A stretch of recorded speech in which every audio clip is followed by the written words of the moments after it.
A woman in black robes quietly approached a wooden door. Pyro. With a single word, a small fire materialized in the palm of her hand. She entered the nursery as quietly as she could. It was nighttime, and the only source of light was the magical flame. The baby did not stir. He continued to sleep peacefully in his crib. The woman simply stood there, looking down at him. He was only 3 days old, pink, perfect, and healthy. He was her 7th child. Like all of his brothers and sisters, she would protect him and teach him how to be a powerful mage. Being the 7th and youngest made him lucky. His older siblings would not see him as a threat. That meant the chances of having an accident were much less. It was a small mercy. It was not as though he would have a peaceful life.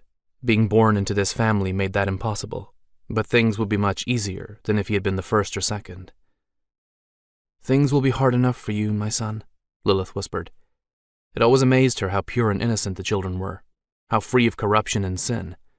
Within her heart she felt a twinge at the thought of the things she would teach him, the things he would be made to endure to toughen and strengthen him. The world was a dark and dangerous place.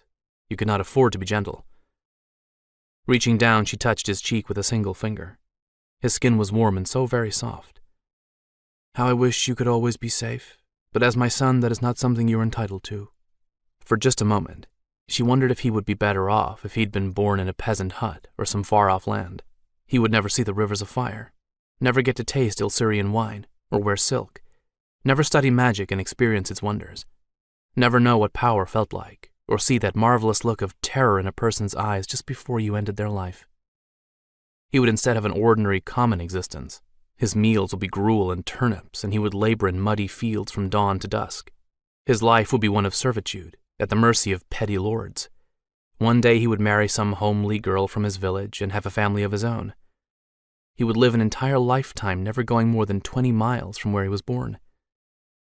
But at least he would be safe, she thought. Lilith chuckled and shook her head. Such silly, pointless thoughts. There was no way her child could ever be ordinary, not with the blood that flowed through his veins.